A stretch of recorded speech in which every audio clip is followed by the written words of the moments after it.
Okay.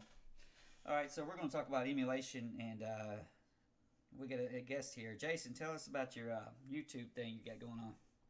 Oh, all right. Well, thanks for having me. I know this is my first time actually being on the podcast with you guys. We've played some stuff. Definitely had some videos on your channel from in the early days. But yeah, my channel is called Captain Voorhees' Cabinet Curiosities. Um, I'm a big horror fan, and my name is Jason, so therefore, the Voorhees part kind of goes hand in hand. But basically, this is just me kind of being like everybody else now, throwing my hat, get my little corner YouTube. But basically, I just kind of whatever interests me. So it's going to be movies, video games, whether it's current stuff, retro, whatever. Because like you guys, I'm an '80s baby, so grew up on the back end of Atari and basically the Nintendo generation. So I have a broad spectrum of what I like to play and enjoy and all that. And at some point I'll probably talk about movies. I got a few things where I talk about comics and I'll get into books and yada yada. But that's pretty much it. And hopefully I'll get some of you guys in on some of the videos with me in the future. I'm still doing the trial by fire, learning as I go, and of course bucking you Yeah, just about it. just do what the fuck you want. Because if you're trying to follow some trend or something to YouTube, you'll fucking get burnt out. And you don't worry about your views. If somebody comes in to talk shit, well, it's just gonna happen. Somebody's gonna come in and say, "This is terrible, you suck ass," and you're just like, "Oh well." Well, I haven't gotten that yet. Although it did take a whole, I think, 5 days before I got my first, porn link comment. So, Yeah, yeah, you'll get them. Yeah, just block the dude from the channel, whatever it is, and then yeah, another dude will show up. eh, you know, Ashley Madison speaks excellent Chinese, man. And now to shout us out, you can catch us on YouTube. Just Google Steveburto, Steveburto. Or the main way I like to get us is on Spotify. That's why I listen to us. So what else are we on, Chad? You remember? oh, well, I didn't realize you were on Stitcher. Spotify. Um, I forget all the ones that's listed like Anchor, Spotify, Stitcher, Google Podcast. I think there's a couple. There's a whole bunch of them, but basically Spotify. That seems to be the go-to nowadays. Dude, I fucking love Spotify. Oh, yeah, You I just do. yeah, if you're sitting there driving or whatever, turn that shit on, or like if you're sitting there like doing at work, all of us work glorious retail jobs. Don't dox yourself, Jason, by the way. But we work glorious retail jobs, and you're there early in the morning or whatever, and just crank on the podcast. You get a couple hours of stuff. Hey Chad, we're down to Diablo podcast, so when you try to get them up there on the Spotify, Yes, I was having Drew's trouble complained. converting one over, so I have to change the way I upload them now. Okay, um, Well, shoot, I mean, like I've been listening to Talk is Jericho a lot, but now that I know that you guys have yours on Spotify too, yeah, yeah. I'll be following you after this. Yeah, yeah, it's way better. I think if you pay like a YouTube Premium or do some crazy shit where YouTube, you could get it on your phone where it doesn't. But a lot of times I have to put my damn phone like down because it'll just change shit. YouTube doesn't let you down get a window or whatever protection window. Yeah, Yeah, but yeah, Spotify is the best way to hit us. But I do put it on my channel at YouTube too, with video, and so we will have some video here. So for the Spotify crowd, we'll have to just talk about what the hell we're showing. Um, but we'll start off with the emulation thing. This just happened, I think, in the past couple of days. But Nintendo, the glorious Nintendo, with a great, amazing online experience for Switch, is now going to up the price because they're going to put some half-ass emulated damn N64 and Genesis games on here, and now we're going to charge you $50 on that shit, and $80 if you want the family setting. Yeah, that's great, man. Let me just sign up for that shit. Wait, rewind that back 10 seconds. You said $80? $80 for the the shared family membership. Get the fuck out. No, yeah, and no. I forget how many's on the family. Is it I four? think it's I eight. forget. Um, But I don't know how the family works. I've used the single, and honestly, I'm gonna cancel that shit. This is fucking ridiculous. I was Yeah. shocked that it was $50 because I mean the regular one was 20, and I figured like when they said, "Oh, it's going to be like an increase," I thought like probably $10, maybe 15, maybe 40 at the most. And then when they were like 50, I'm like, "Good God, it's just some poorly emulated in 64 games, basically." Yeah. It's. I mean, And oh, you're going to get new paid Animal Crossing DLC as a part of that, Chad. But what if you don't have Animal Crossing? You don't give her. Oh well. Yeah, you don't give a shit. Yeah. yeah. What if you don't give a fuck? Because Animal Crossing is boring as fuck. You've already offended the audience, Jason. It's great. I'm It's going great. straight out the gate. We're gonna. I tried to like it on it was cool when it first came out, but then it's like, okay, so what else is there? I go cut down a tree, I get I plant a money bag, and then I get all this money, and you can't buy shit with it. You get to a certain point, and you don't. What are you doing while you're doing it? You're paying off the raccoon debt, man, for the rest of your life. Yep. But So, yes. Tom DeMayer or whatever his name is, man, you don't own your soul and your land. I mean, it's basically fast forward time to, what's his name? KK, whatever the. Yeah. Every Friday night, I remember on the N64 when you played it, they put it on GameCube. It's probably another emulated thing, but KK would sing that song on Friday night. I think at 9 p.m. or at least on the GameCube one. And so for a couple of weeks there, I was there. But it's like it's almost like the Dreamcast Seaman game where you feel obligated. You gotta go take care of this shit. Yeah. So that's what I do. I fast forward time to get my money tree, harvest that, and then go to KK's performance, because I want to say after his performance, like the next day, his mixtapes in the store, and you can go buy it. So that was it to me. And same thing. Same thing with Minecraft. I don't know, like I'd rather just play with actual Legos. Yeah. But I mean, I give props to the people that spend all those hundreds of thousands of hours, rebuilding Helm's Deep and shit like that. That's cool, but I mean, that's just not for me. So yeah, that right there, that does not appeal to me. And then they use that to mask the price increase, but then again, they already said that it would have been that price without it. So it's like, yeah, you're trying to offer your value, but how many people own Animal Village, whatever the fuck the game is. Hey, maybe that's their number one. Maybe that's their number one online game. Who? I don't know. It might be. I mean, and that's one of those things that came out right when the pandemic started. I wonder what the sales for that game would have been had it not. Oh no, it would have been hot no matter what, because people have been waiting. I don't know, because I think the other ones were on 3DS or some shit, or maybe mobile. Did we get one? GameCube. It wasn't Wii U. One of the Wii's did, I believe. I think it was there was Wii. There was like one or two, I think, 3DS games. I know there's definitely one, and I think maybe like a little spin-off, and then of course you love to hate fucking Nintendo because they do all this gimmicky shit that for the most part somehow actually works out with them.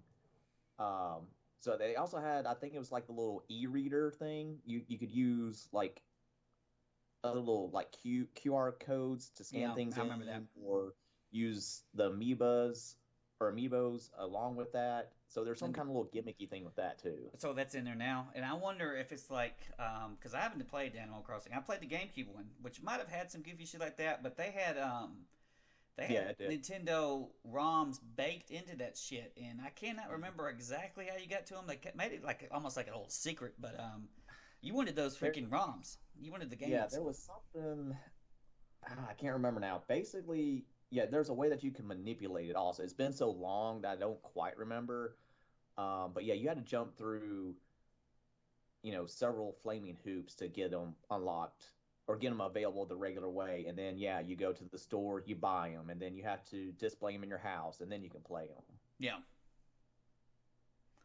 Which I mean, it's cool that's in there, but still, I don't know. Yeah, it's kind of like in Pokemon. You could turn on the Super Famicom or whatever. It's like, yeah, Ash has a Super Famicom. Man. You gotta go turn it on. That's it. That's all you can do. But yeah, so again, that does nothing. Yeah, I mean, that's just they have access to ROMs, and honestly, the Switch emulation is not hot for most people. They wouldn't notice it. I instantly noticed it. It's got input delay onto it. You just yeah. the damn way for me and Chad can do it. You go put in Super Mario Brothers, the definitive decider game. You go to level 1-4 and you run that shit, and you're like, if you don't run it perfect, something's fucking wrong. It's actually Well, 4-1. 1-4. Oh, you do 4. Yeah, 4-1. I'm sorry. I do 4-1. I think you might do 1-4. But No, yeah, no, I do 4-1. 4-1. We did the same level. Because it's like if you can't run that without like letting go of complete like no hesitation, like that's when you can tell your input lag. Yeah. You're running up to the last know, pixel of the pipes and stuff. If you're not hitting that jump and you fall off and die, then you know it's got lag. And yeah. Oh wow. I know for me, which I, did a nice rage text to you about that. The Super Mario Anniversary Collection on Wii.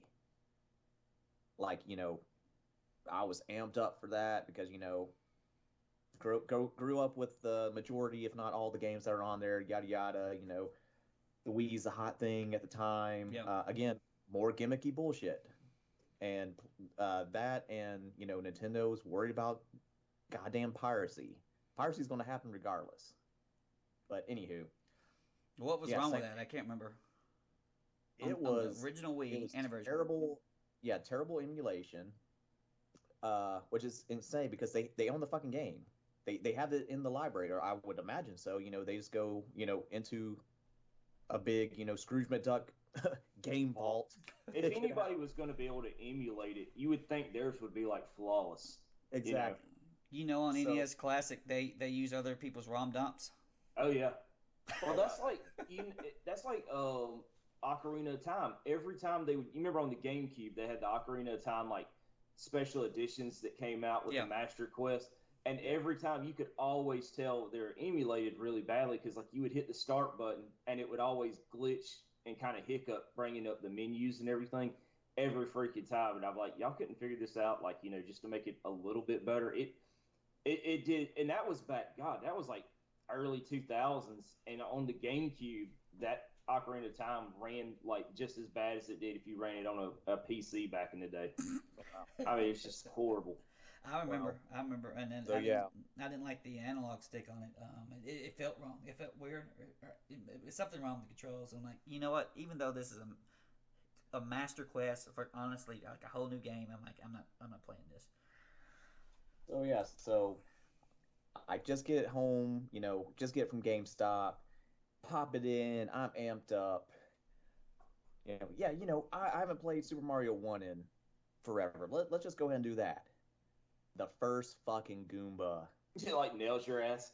killed me because the lag, the input delay. I was like, oh, okay, well, that was weird. Tried it again. Got, to the second Goomba. The second Goomba fucking killed me. And yeah, I mean, I raged after that. Now, here's the question: did you have that? Because we're not weird during that time. You had that weird because it was the Wii's a standard definition system. Did you have it on HDTV or what?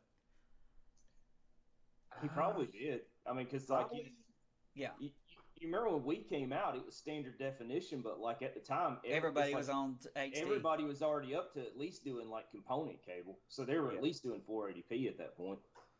I mean, yeah, that could have been part of the problem also. I don't blame you. That's not your fault though. That is Nintendo's fault. And we'll get to that, and from the Metroid emulation in a second. The huge push for the HD TV. Everybody's getting excited about HD TVs here, and you're hearing about stuff about satellite or whatever it is. But we're going to have these 720p or maybe 1080is, and then you're like, oh, 1080p, that's like both at the same time. You're all super excited. You're getting that shit. Xbox 360 looks fucking phenomenal. It's like a huge difference from when you take it and play it, on your little S video cable that you had to specially buy. Then you put that shit actually on the HDMI little thing, and it's like, or at the time, what was it? It was a component, right? I think it was. Yeah, because the yeah. original Xbox 360 didn't have an HDMI slot. So you get the first components, until or VG. hell, I even had the damn VGA adapter, and you're plugging that shit in there, and you're playing it on the component, and it's like, holy shit! It's like I can see every pixel. Freaking Ghost Recon, just Jerry said, this looks like real life, man. It's like freaking phenomenal. And then you go and play your Wii, and it's on smudgy as fuck because it's in the wrong resolution. It's laggy as hell. It just runs like shitballs. And then you got to play motion controllers on top of that. That's when you realize that what I damn forgot the what's the damn, it's a special term for when you buy a bunch of games, and I can't remember the freaking name, but Granny would buy the damn Wii and then play golf on it or bowling, and then that was their only damn game she would have. Well, most people who bought Xboxes, they would have an average of 10 games, whatever it is. I never Wii's. That may be one of the only big system of Nintendo I've never owned, and I've got no care to own it. And then they took games like I don't know if you even played it, but they had stuff like Contra Rebirth or Castlevania Rebirth or whatever it is, custom games, and then they just left them on that the Wii Virtual Console, and they never brought them forward. Well, that gets me with the online also, like, so it's not even like the full library. You get Nintendo or NES and Super NES games for your $20, and then you also have $80. Okay, it's 80, Jason. Yeah, well, yeah, for that, but you got to get one for all your cats. They got to be all on there for Steven. So I mean, you look at it. What were the games, the online games, when the Switch first came out? It was crap. I don't remember what it was. Yeah. It was bad. I know it was like some black box games and whatnot. Yeah, it was like the early black box games, and then like one or two of goofy shit you never heard of. Yeah, but it doesn't matter because, if the three of us were going to team up and play something, we have to download a goddamn app to then do voice chat through a fucking app on our phone. We can't hook up the headset and directly play like the PlayStation and Xbox. Well, you also need to get if you wanted to do that for real, you'd also get the you need to get the adapter to make it a wired Ethernet because you'd have to get that. I think they finally on the LED they might actually include that built in to your little Switch dock, but normally you have to buy an adapter. I don't remember if they ever included that in the later versions or not. I think it's on the new one, the $400 one. Oh, no, the Switch dock. Yeah, you're right. I was thinking Wii. Because you remember Wii, it never did have a built-in Ethernet. Wii U didn't have it either. It had to get a USB adapter. Because why not? Yeah. So, you have all that on top of it. Then it's, we'll give you, some NES and, eventually Super NES games that, have already been on the Virtual Console store before, but we're not going to have them available for you just to buy and download as you want. You had to do the shitty service, and then we're going to rotate the games out or whatever. I just don't understand Nintendo's freaking thinking. They don't care. They don't care. Give them money. How many times can we re-release Mario 1 and 3 and you buy it? That's what it is. Yeah, they don't give a shit. It's just like the Super Mario 3D. Was it Super Mario 3D All-Stars? That was the game. It's digital exclusive only for a limited amount of time, just to get people to freak out and buy the digital copy that they only gonna have a limited time and take away from you. They don't care. That's still available. It's still available. Did they put it back? So. Yeah. So they give you the FOMO and just leave it up there anyway. Gotta have it. Yeah. Well, when I think it was the third time they said, this is your last chance to go ahead and get it. Then I was like, okay, they got you. I'll go ahead and get it now. But I didn't have those games in my collection anyway. So it's one of those. Okay, that's all right. Mario 64 is probably about 30. Well, honestly, maybe more. Well, it's never mind. It's $2 million, right? Oh yeah, everything's it's 2 point. Well, the last one sold for $700,000. So that guy that bought the first one probably feels pretty stupid right about now. I was like, it had Mario Sunshine, and that had never been ported to anything on it. That was one of the big ones because that GameCube stuff's super expensive right now, especially that one.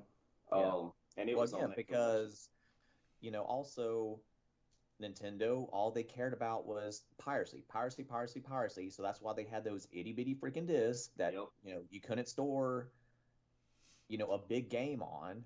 Oh, I'm sure you can still burn that shit. I think it was like 1.4 gigs or something, I want to say. It was, I mean, it wasn't like, it was bigger than a PlayStation disc, but it was smaller than a DVD or a PlayStation 2 or, Xbox disc. I think was the data limit on it. It still had MIDI files on GameCube, by the way. Yes.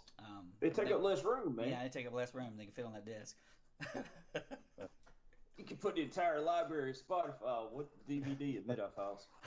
3 kilobytes apiece. Yeah, so again,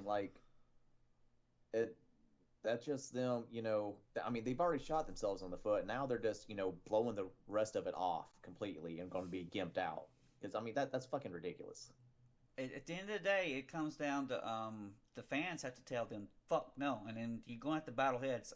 You've seen Sony already cave. Of course, Microsoft caved instantly about, what was that game? I forgot some kind of Xbox Live shit they were trying to pull. I think they were trying to get rid of regular Xbox Live and make you just get Game Pass. That pissed off people. Because I'm sure there's people just playing their 360 and just don't want to be bothered with that shit. And then you had Sony, who was even more stubborn, but they had to back down too on that Horizon Zero Dawn, trying to get you to double dip that shit when they promised that the upgrade was gonna be free or whatever. And so then they're like, oh well, it's out of the launch window, so you need to pay. No, you throw the hammer down, you be a bastard. And then Nintendo fans just won't do that, and so they're just going to continue to get abused. It's just that's what's going to be. It's like beaten and battered wife syndrome. So you just keep coming back. Yep. If they make a Switch 2 and they don't carry over all of this shit, this digital shit they have, at the very least digital, and it should be the little disc thing. I mean, the little thumbnail game anyway should fit into whatever the hell they make for a Switch 2. If that ain't carried over, you just gotta fucking go ape shit ballistic. Like, damn, hack their servers like Capcom and put all this shit on there. Put everything out. Let's see Mario 25. Like they're gonna come out with Smash Brothers, the next Smash Brothers, like you got to start all over on all 90 something characters or whatever. Yeah. Yeah.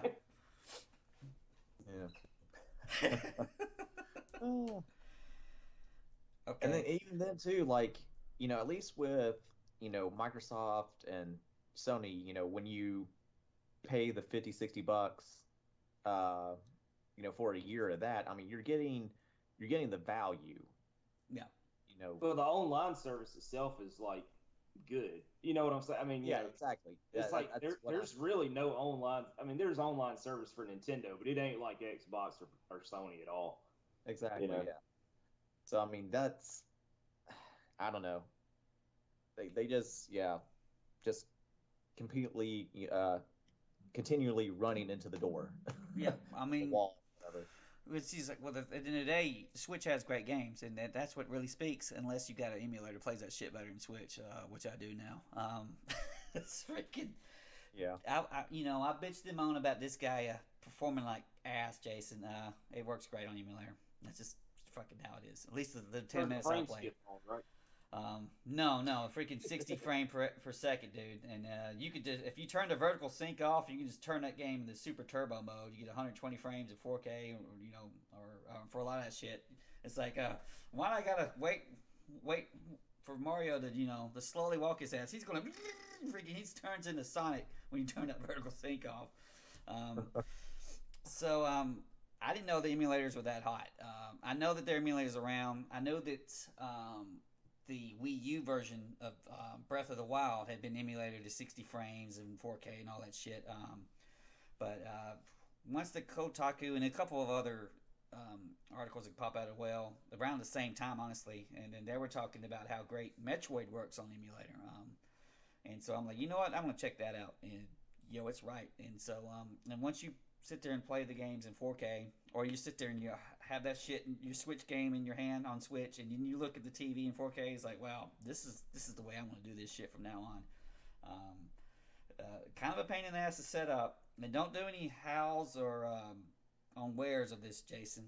When you sell the 7 Cs, that's a rite of passage to go find your hows and wares of how to do all that shit. But it's one of those things. It's like I just can't see going back at all. And so there were games where I was like, okay, it's coming out. I'm excited for it, but it's going to be on the damn Switch. And now I'm excited for it again. Now I'm excited for Bayonetta 3. I'm excited for Shin Megami Tensei 5. Even though the Nvidia leak has those games coming to PC, until you actually know, you don't know, you know what I'm saying? But So let me ask you this then. So knowing that, we'll use Shin Megami as the example. Would you lean more towards getting the Switch emulator or still getting PC? Well, we'll you just wait and see how it runs on emulator, and people will definitely talk about it. But it seems to me like the official legal way is to own the game, Jason. Air quotation marks. Shit, you buy that freaking copy of Shin Megami Tensei and you never open it up because the goddamn number 4 is like $100 freaking. The 3DS ones, both of them were like over $100. So you just really? Yeah. And so you just get that Shin Megami Good, Tensei, put that shit up. Put that shit up and then play the game on the emulator. Then 20 years later, you bring that shit out. Yeah. And, it'll be $7.5 million graded by then. And you just cash in. And then you retire. Yeah. But yeah, I mean, definitely, I can attest to that because, when I came over a few days ago and, you had Link's Awakening up and, I had a double take because at the first I didn't know what the hell that was. And then like, holy shit, that's Link and he's fishing and all that, and yeah, just blown away by it being in 4K, popping, and then did a few Mario Kart races and like, holy shit, yeah, that's again, why didn't you do this to begin with, Nintendo? Or release a 4K upgrade thingy. Yeah. It's like I know a lot of people would be mad if they bought the Switch and then you released a 4K upgrade, but just be upfront that hey, you could do almost like the Series X. We're gonna freaking do a 4K upgrade when we could do it or whatever. Well, they did that with the 360 also. You had the arcade editions or whatever that's supposed to just be more so for your sons, daughters, nephews, whatever. Yeah. I think it was like 4 gigabytes, so it didn't even have that big of a hard drive in it. Basically, And then you could get to whatever catered to your needs, which in theory is good, but back then before the Elite and everything, you had that clunky dumbass hard drive that I think was kind of a pain to make, and therefore the price was kind of definitely not in line with what it should have been. No, they were being dicks. You can get it's just a fucking, I think it's just a notebook hard drive is all it is. I got mine for China. Got that 120 gigs, which was like $200 or some fucking shit like that. I paid like $40 or something like that. Let me mark through that Switch shit. Yeah, but anyway, the Kotaku people, they kind of put their foot in the mouth. They were talking about shit about game preservation or whatever it is. You should have just, if you're going to talk about emulation, just talk about emulation. Just be straight up about it. Be like, look, hey, it runs best this way. Telling people how or why, or the thing is, and I put out a video about it, Chad, and I got ratios. I don't normally get ratio. I didn't even know that until you told me, Jason. But oh really? Yeah. Has it gotten worse since then? I think it's 4 to 1 or something like that on ratio. So it's a pretty bad ratio. But I still believe. I'm probably pissed off people because I basically said that the only reason people are mad about it is that they want their fanboys and want it on their system. I still agree. Yeah. That's going to piss people off. I think a lot of people look at it and be like, well, if this Metroid didn't... I mean, when was the last Metroid on Wii? I don't think there was one on Wii. Yeah, there was like, Other M, wasn't they're it? like, if they're thinking the Dreamcast styles. It's like they're going to turn the Switch into the Dreamcast. The Dreamcast failed because of Sega being afraid of PlayStation 2, not because of piracy. But it was hell easy to pirate. Oh yeah, you could literally. You remember what was it? There was one game I mailed to you. It was Capcom vs SNK 2. Hadn't even come out in the States yet, and I had it downloaded and just mailed it to you before it even came out in the States. Like, here you go. And I the first one, the SNK Capcom 1, I'd actually imported and paid like $80-$90, and you just you send me that shit, it's ready to go. It's like it booted immediately. Like it's like it, and it's like a lot of systems were like that. The CDI was like that. You could just burn a CDR of whatever CDI game you had. That's how I tested the one out I had. It just like it didn't give a shit. It just played it immediately. And yeah, the guy and I hate that because the Dreamcast was fucking awesome. That's I love that system. Still probably one of my favorite systems. Yeah. And like I didn't come into it until it was either about to be discontinued or it just did. It did better over here in the West than I think it did in Japan or like in Europe or whatever. But we were living that shit, loving it. There was awesome games all the time. I mean, Sega was really, really cranking that shit out. It was mainly Sega shit. But there was arcade stuff that, and I was getting older at the time, so I didn't want. Usually, I would only play like big adventure games, but something like Crazy Taxi, you just put it in and play 20 minutes. That started appealing a lot to me as I got older. But I think the time it got released also is one of the things, because was it a complete year before PS2? Yes.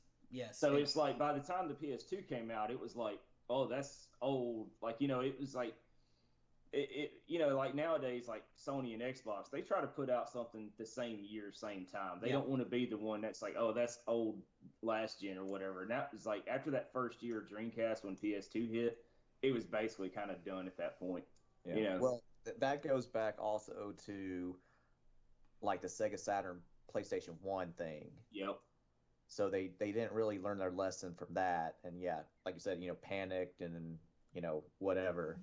But again, because it was a great system. The Sega games, like probably the best sports game I played were the Sega 2K football games. Like both of them on there those were like, I thought they were better than the Madden games at the time. Oh, absolutely, that's no contest. Never mind that you couldn't get the Madden all you stuff. Want about it, but that's sad. Exactly.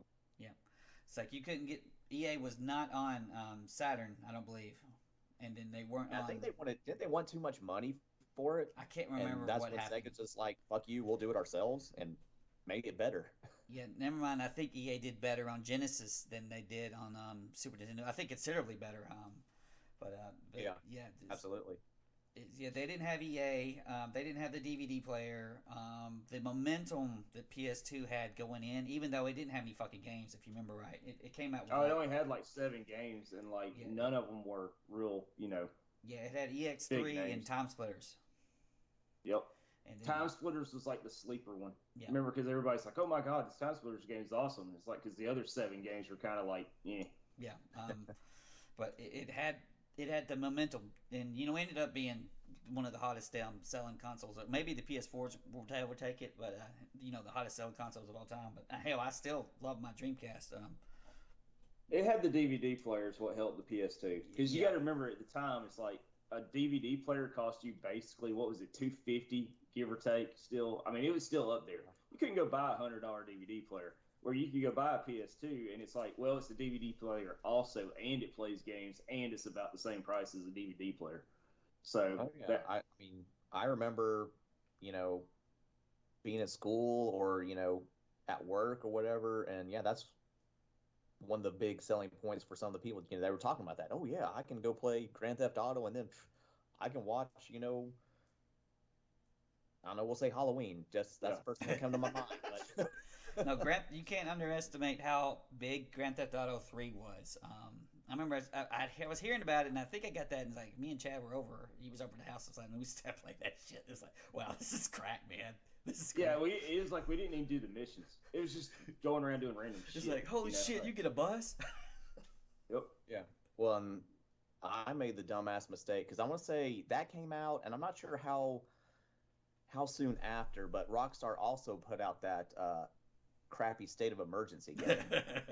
So, like, I just got through reading an article about it in, like, Game Informer or something like that. I'm like, oh, that sounds pretty cool. And, it looks pretty good and everything, too. So, I buy my PlayStation 2, and then I buy State of Emergency, and I'm like, what the hell? And this then one, not like the other. yeah, so I'm like, okay, what's so great about this? And Nothing. about that time, like my sister walks in and it's like, what are you playing? And I showed her, and like even she said, because her boyfriend at the time, he had Grand Theft Auto 3, and yeah, she's like, you should have got Grand Theft Auto. Yeah. So yeah, Well, so yeah, the next day I got went that. and got Grand Theft Auto 3. And his life changed forever. Listen, the first Grand Theft Autos, I rented that shit. When I rented a PlayStation, I rented Street Fighter EX. I think I rented the Grand Theft Autos, the old ones. They suck. The over the top ones, they're terrible. Yeah. And so it was a surprise to me how much better 3 was than them. And I'm surprised you didn't say the bouncer, bro, because that was what everybody was getting at the time. The bouncer sucked ass. Oh, God, it was like an hour and a half long. Or whatever it was. I remember like Will bought that like brand new when he bought a PlayStation 2, and we're like, this looks awesome. And it's like we sit down and we played it like within like an hour or something. It was over, and it's kind of like, that's it. Like that's the whole game. It's just like done. All right, So, so, Jason, tell me about some of these pictures we got scrolling on right here. I got a mouse I could kind of. Oh yeah.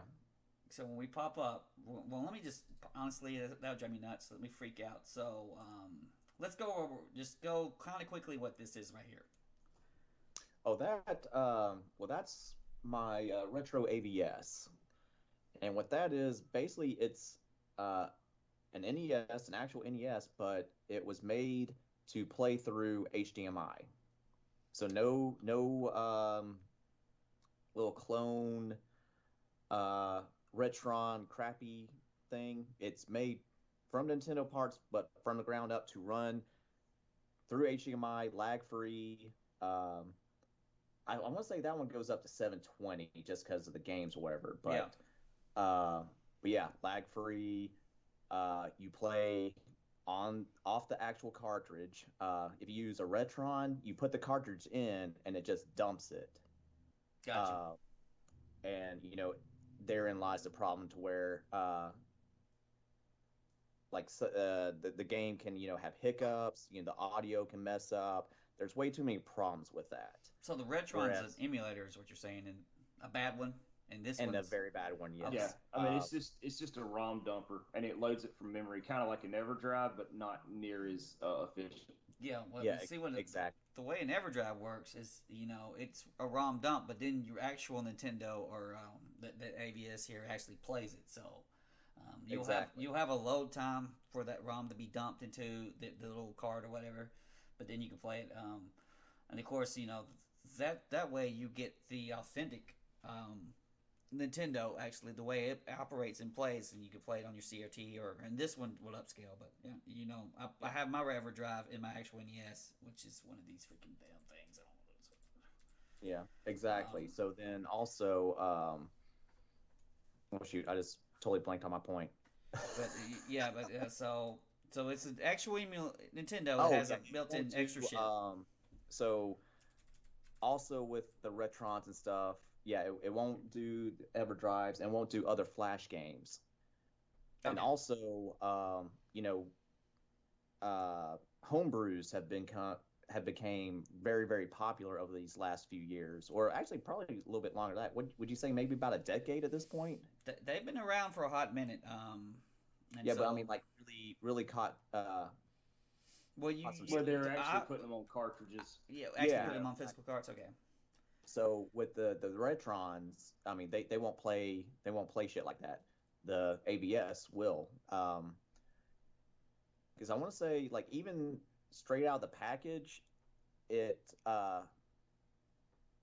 has a good firmware on there, but it through USB you can get any other firmware updates and yada yada, and they're really good about keeping that up to date. And again, they use actual Nintendo parts.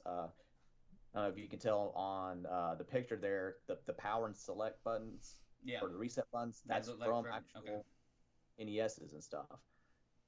And yeah, it has a built-in Game Genie. You can actually add more Game Genie type codes to it. You can actually put the Game Genie in Gotcha. and do it that way. Go old school. So I mean, it's just it's a phenomenal product for retro fans or nostalgia nerds like us. Yeah, it's an investment. So I'm gonna say yeah, it was like $180 for that. Yeah, But and I guess of course you're bound by your quality of your HD TV. You want to get a fast TV that isn't a piece of shit. But yeah, I can see that being great. Let's see what we got for our next picture here. Now this one's the a Sega one. yes, it is. So different company, but same premise. This is the Mega SG from analog.co.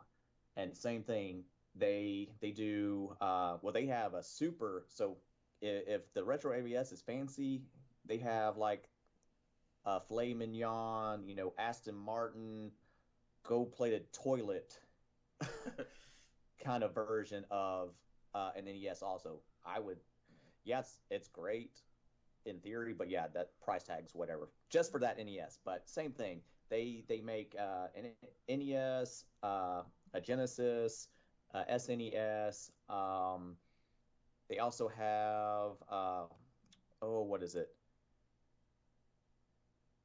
They have like some kind of little adapter that you can put your phone in and also play like Game Boy shit or whatever. But same thing, they build it from the ground up to play your Genesis, SNES, yada yada yada, through HDMI off the cartridges like they should be. Not a ROM dump, none of that stuff. Gotcha. 1080p, lag free. You can have same thing. You have your settings. You can put your Game Genie codes in. You can put your scan lines. You can put whatever kind of filters you want on it. Just straight out the gate, playing your cartridges how it should be. And I guess this is Harley Quinn's ass. I guess right, sir. It looks like Batgirls. Batgirls? Yeah, because of the yellow boots. That's Shadowcat, Kitty Pryde. Oh, yeah, and over on the left the is Marvel guy Spider. and the DC guy, Chad.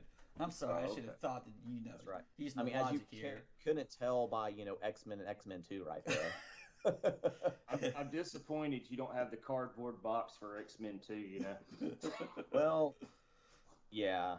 That was one thing about Sega when they started doing certain games. They would come out with the cardboard box instead of the plastic case, and it's like, really? Like, wow. Yeah, that sucked. Cheap. But actually, it's just I like go Super over... Nintendo without these little sleeve things. Yeah, those little dust sleeves that make them not stack on your shelf worth of crap. Yeah. Yeah. And then that right there, that's the Analog's Super NES version. Same thing, like I just said, plays the cards, plays your EverDrives, all that, plays homebrews. Which I actually have a couple videos on my channel about this, where I go into much greater detail. But little thing I let you guys in on. So the Super Analog right there, it's also compatible with the Super Game Boy. So you already have this huge library because it plays your imports also. No need for adapters or anything like that. It's on, the motherboard, the codes and all that good stuff is in there, so you can play your imports. That just quadrupled, if not more, the library for that. Yeah. And all in that one little system. As a side note, go ahead, Jason. Oh, and it's like kind of the same thing with the Mega SG. It has a little side adapter to where you can put the fucking Sega CD in. Oh, wow. Yeah. And out of the box with that, it comes with the adapter to play Master System games, and they also sell a separate adapter to where you can play Game Gear and a couple other little gimmicky things that I think was only available overseas. Like some kind of like, what's the TurboGrafx? A little card? PC engine. Yeah, the Q card. Yeah, Q card, I think. I was wondering if it had a slot for that for the Master System games.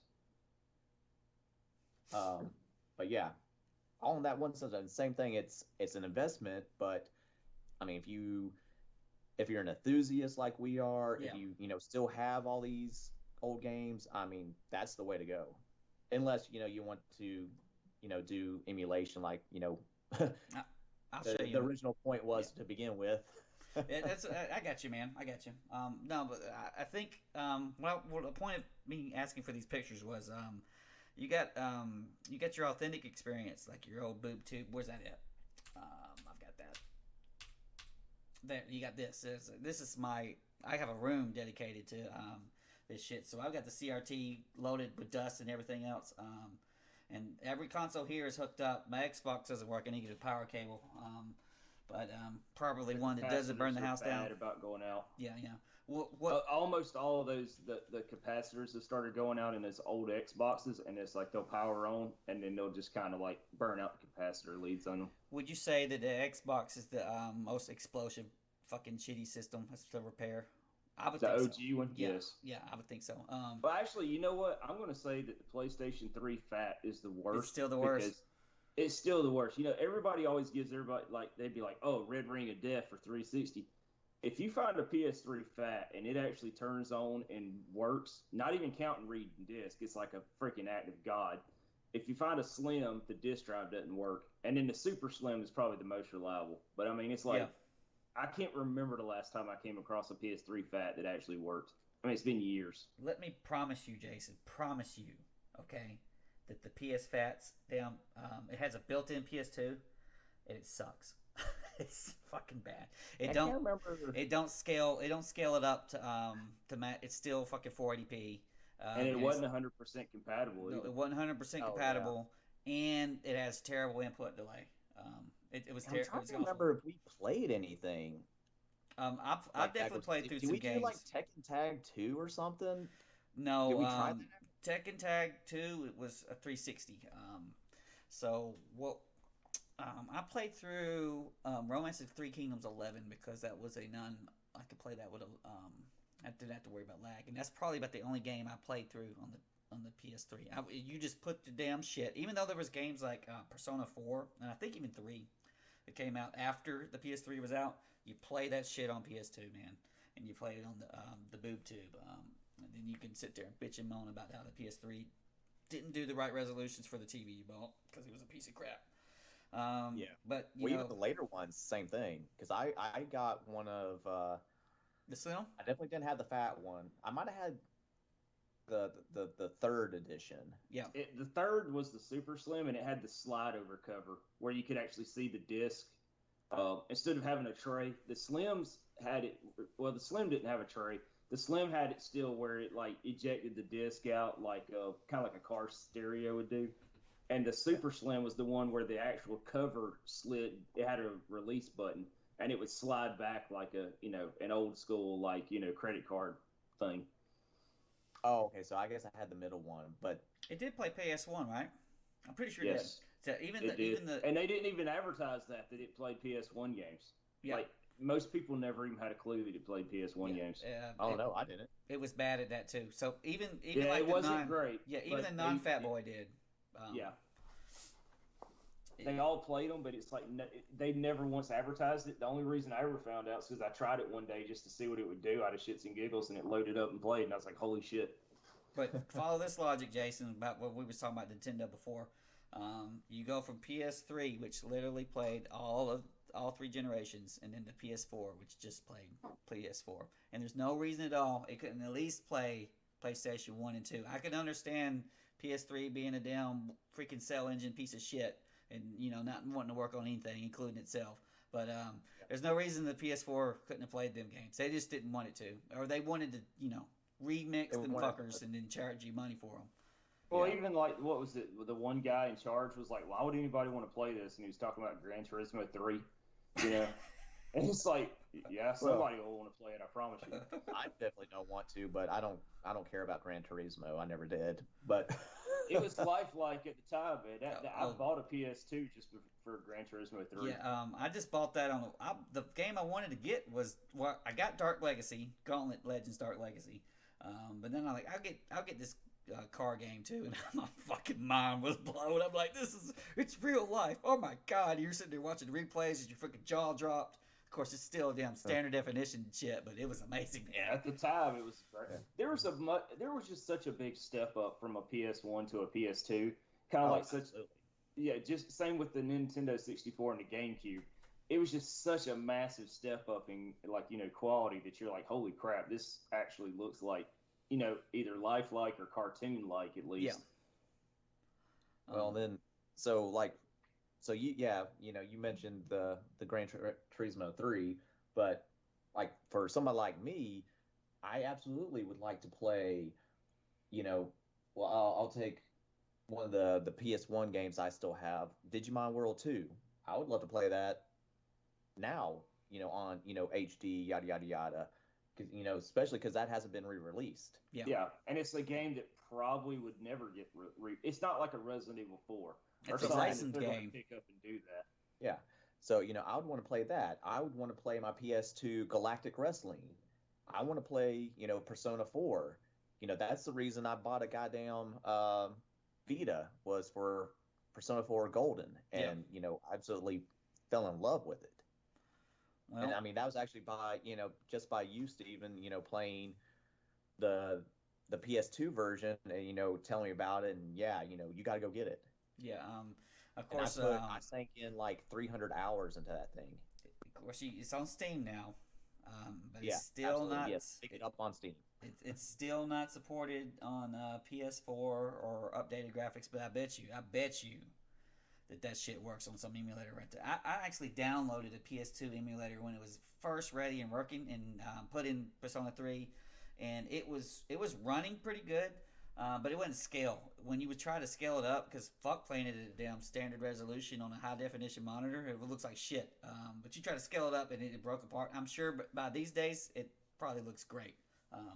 But that's another thing where emulator would take care of your ass, or somebody is feeling the exact same way you are, and they're tired of playing these Switch games and freaking terrible resolutions and half frame rates, and like, you know what, we're gonna fix this shit. And that's where some badass on the internet just fucking makes that shit work happen. And hell, there's the best way to play it. Mm-hmm. And it's keeping the preserving the games, which I can't remember if we're getting to that later on or not. But we'll that's go ahead and talk about that now. That's another big thing as well, because like we said, Digimon World 2, that I just mentioned, and some of these other games that had very limited print runs for whatever reason, whether it was the end of the console life, it was a Blockbuster exclusive, it only came out in Scandinavia or whatever, Go to now. License owned by 3 different people. What the fuck? How you gonna play it? You gonna play it on Exactly. 360 emulator? That's what you're gonna do. So it's kind of like the same thing with physical media with the movies, versus the digital.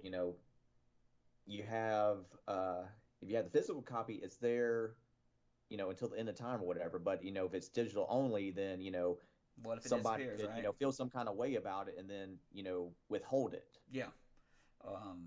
They could Well, it's ban your kind of ass. like even on DVDs for a while, there were certain movies that just weren't released on DVDs. Tons of I them. think, I think they finally came out with Beastmaster 2 on DVD, but for the longest time, it was like, it's not on DVD. If you want to watch it, you got to VHS it. Yeah. Which I don't know why anybody would want to watch it, but still.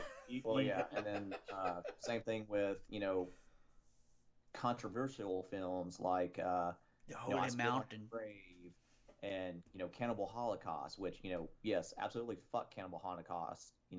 That should not be viewed ever. I think I got that somewhere. I never watched it. Well, I didn't watch it until I think it was like last year. The Last Drive-In with Joe Bob on Shudder. They showed that, and I mean, like even the beginning of that, it had a disclaimer where you can watch the show as is, or you can just watch the little breaks where he talks about the movie, because I mean it's totally fucked up, and there's animal cruelty in there, all kinds of stuff, and that's one of the big rules in horror films or whatever, don't kill dogs and fuck with animals and stuff. Don't crucify dogs and make a movie about it. So on that end, fuck that kind of crap. But other than that, yeah, we need ways to preserve the media and all that. Yeah, that's just it's happening because they're just so all that stuff that's on the Wii Virtual Console that's lost, Nintendo doesn't give a fuck about. Is it going to bring forward? Well, some guys have saved it. They've dumped the complete collection. Pretty much every arcade game ever has been dumped on MAME. Now on MAME's damn standards, hardly any of that shit works. Hey, maybe it works today. I doubt it. They seem to be more interested in just dumping the fuck out of it than actually just shit working with the damn. But for a lot of years, that's if you wanted to play Killer Instinct, you had the Super Nintendo version, or maybe you could come a hold and buy the fucking arcade version and then have to fix the damn thing because it's probably busted. Make it work. Yeah. It's like Spider-Man the arcade game. That didn't work on MAME for the longest time, and it's like most people would be like, "I've never even heard of that." It was a fun game. Yeah. I think it was made by Genesis. I mean, not Sega made that one, I think. But I mean, it's like if you wanted to play it, that was the only way you're going to be over. You'd never see a machine of that ever, Yeah. And see, like for me, I have no problem paying, a fair price for something like that. So, Capcom, they're stubborn as hell too.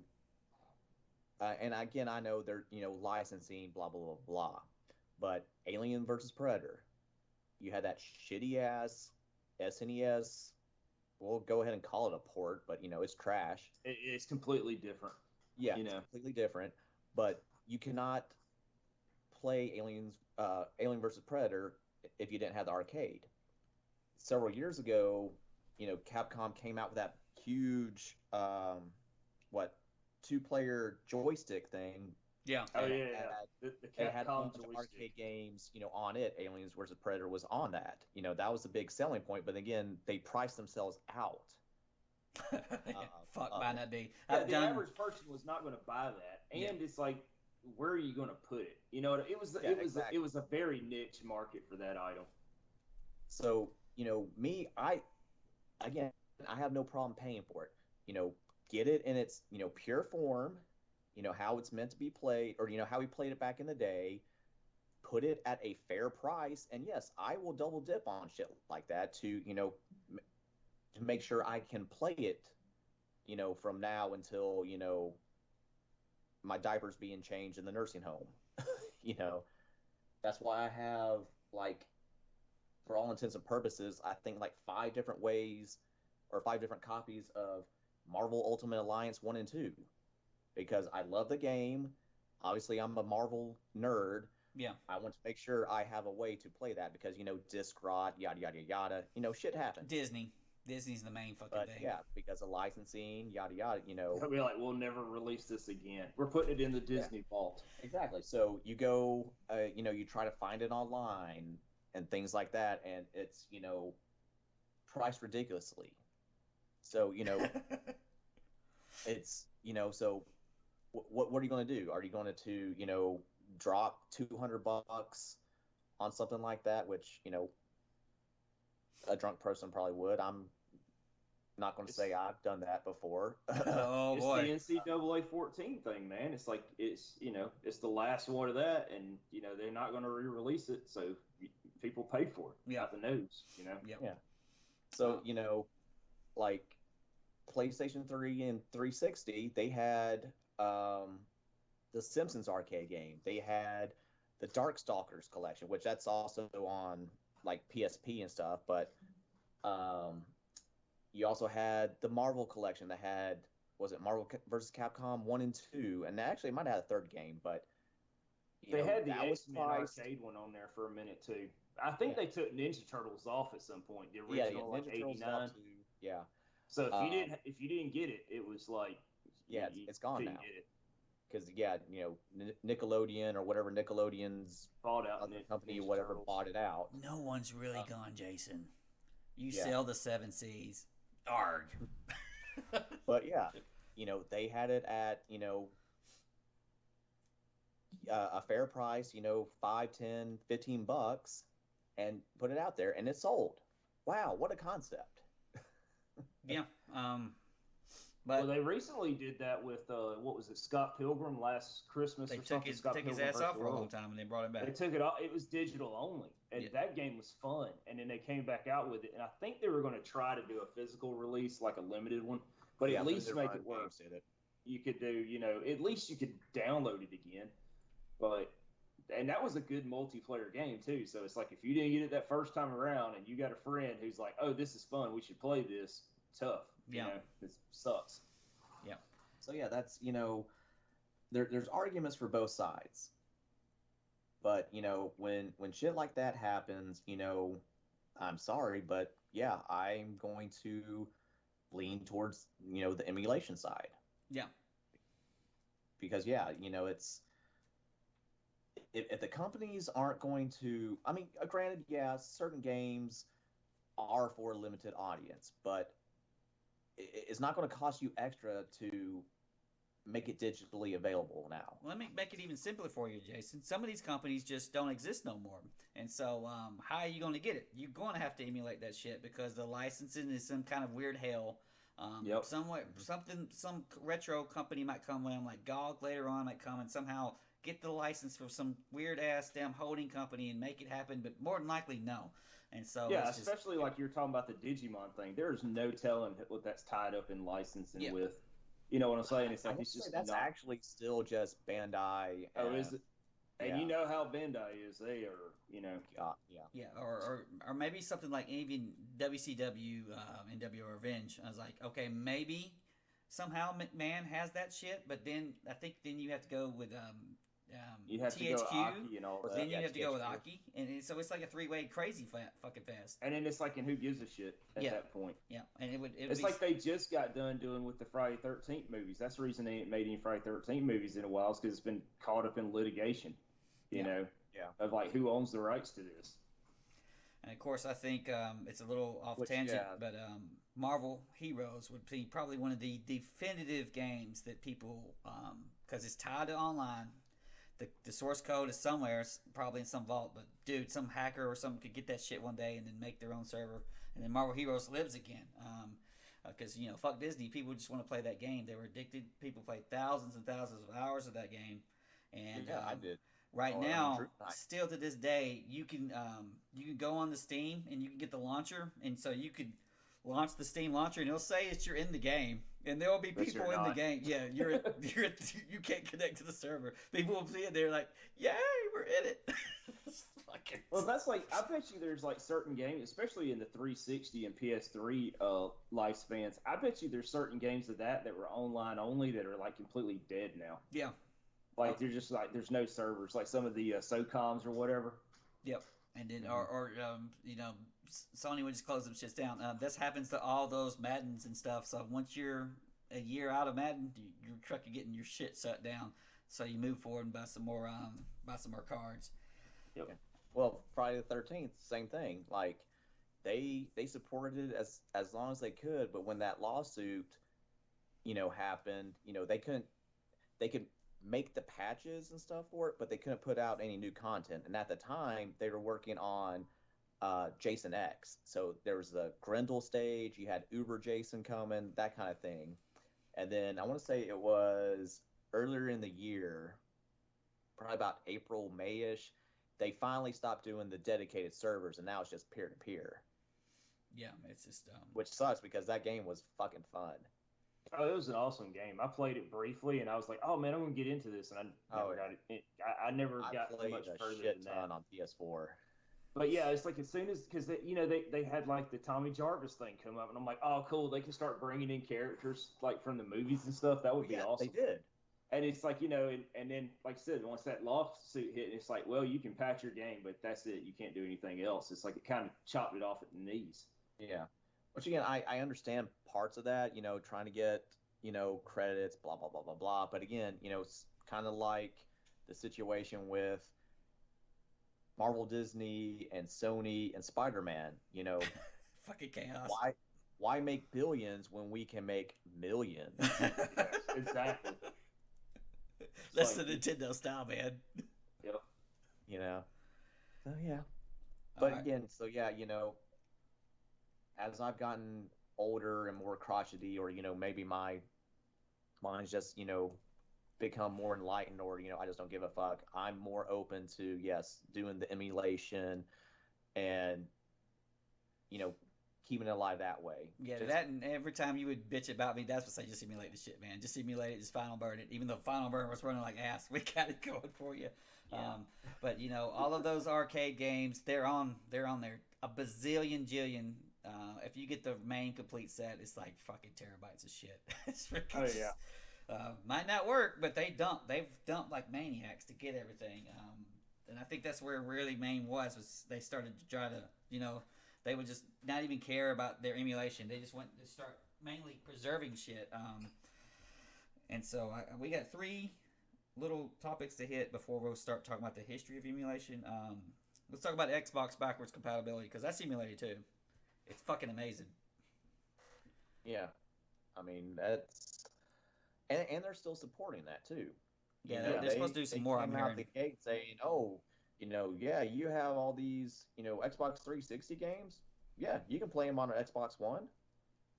And that, people lost their shit over that because, before, Sony didn't accommodate that, and you just spent, several hundreds, if not thousands, of dollars over that console life to just sit there. Yeah, you still have the console too, but what happens when that one breaks down? When it breaks down, or it's an online game and you're moving forward. There's games that we were waiting for them fuckers to hit, like Soul Calibur. But it's pretty much the Dreamcast emulated copy, but freaking Soul Calibur works perfect on that shit. And they made it super easy to transfer your saves, from your 360 and everything. Where you just upload it to the cloud. Some of them were flaky, but I think Castlevania was. But there were some things in. I told everybody when Castlevania came out, but Castlevania HD, it's safe. It's going forward. It's on Series X. I think it's even like well, it's not enhanced, but it is. It did get a Series X 4K patch or whatever. What was the other big one? Damn it, I can't remember off the top of the head. Duke on 3D. No. Fuck that shit. Contra, Hardcore Uprising, and then there's some other ones. There's some ones that are missing. Some big ones that are missing because there's no Third Strike because Capcom was like, or just re-release the shit, and their versions of Third Strike do not have GPPO the way that 361 does. And so you're either playing Third Strike on your Xbox, or there's like a fight arcade thing that's kind of like an emulated version that gets Third Strike, and that's how people get together. There's no Super Turbo HD because Capcom was butthurt because that version of Street Fighter was fucking. They changed the balance of shit, and he did a bunch of shit without permission. David Sirlin did. And so Capcom was butthurt about that. So we're just making. How dare you change this? Yeah, and then and then they made Super Turbo HD Turbo. Super Duper was like Evil Ryu and Evil Ken in it. So then you got 4 or 5 broken ass characters and make the whole roster shit worthless. Because if you're not, if you're not even raging demons and shit, you suck. But overall, that's so great. Oh, Virtua Fighter 4. They've re-released it now, but at the time it's like, okay, if Sega just abandons it the way they did, for fucking 10 years, it's safe. It is just going to go forward with you. And so it was like just a kind of relief off your shoulders. Even if you didn't play that game every day, you still, you wanted it to be there, and you didn't want to sit there and have to worry about your 360 blowing up, or you didn't update your 360 or any kind of goofy shit like that. Your game goes with you. And so another one I want to talk about is modded consoles, and I'm talking about the ones you mod yourselves to do like stuff like HDMI. No, I know you, Chad, modified my stereo Nintendo Play Stereo, and I still to this day love that shit, man. It's freaking great. It was weird when we did it because it was like, I remember like Castlevania, like the music's on one side but the sound effects are on the other, and you're like, that's exactly what I want, and I'm like, okay, yeah, we can do that. Yeah, it's there's a cool emulator called Messin these days, and it allows you to do the same things, and you could pick how each channel, how far to left or right, or where it is, and how it's freaking great. And so on, these days, even when I play emulated mainly these days, and then I put that shit in there, and I got and I play actually most Nintendo games on joystick. I made this one myself. The little the gray part is a it's called a project box. So it's mainly used for electrical shit. But you can just it's like a big box. You can open up, get your NES PCB in there, and the soldering is easy as fuck. And I suck at soldering, but it was easy as hell to do. And I was real proud of that. The buttons you buy, the stick you buy, and it's used for like arcade tournament freaking fancy ass Street Fighter game parts. And then I found a drill that had a bit on it that drilled the size just right so the buttons fit in there. And then I made a half-ass ghetto freaking just pad. It looks like shit, but it works. So like it's a rest pad from our wrist. And that's how I actually play my NES games these days. But there's a lot of these. Oh, you're still playing it with that? Yeah, if I play the actual authentic NES stuff, I'll use that. And then if I'm playing emulator and downstairs, I'll use a 360 arcade stick. So let me see what else we got.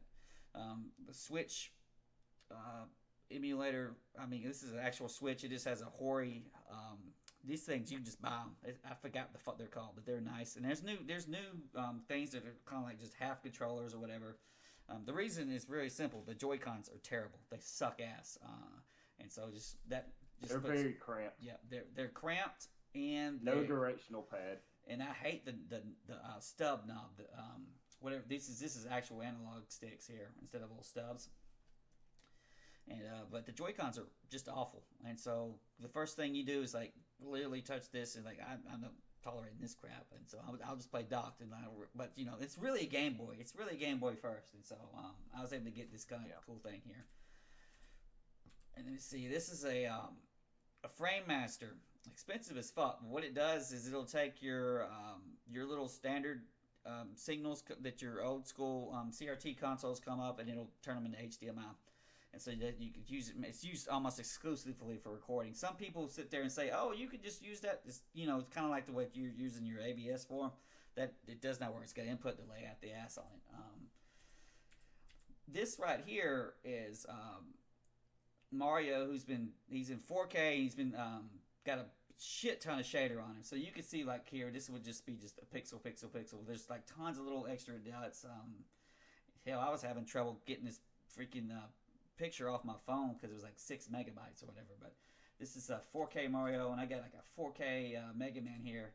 Now this is a 2.1 TV, HDMI 2.1, and the important thing there is all 2.1 TVs, real ones, come with variable refresh rate, which is on a PC it's called G-Sync or FreeSync, and this is just a boon for emulation because normally you have to turn the V-Sync off because it just adds so much input delay. It sucks so much ass. But this, and then if you turn it off, you'll get like lines that come up as you're playing, and it just looks like shit. But with the variable refresh rate built into these newer TVs or the newer monitors, that shit's gone. And so you can essentially play your PC emulation with no real lag at all, and on the Messin emulator it actually refreshes the screen at 120 hertz. Even though the game only works at 60, it refreshes at 120 hertz to help it even. So it's only got like 5 or so milliseconds. It would be like a frame of lag. You always get at least 1 frame of lag when you're playing on a flat screen.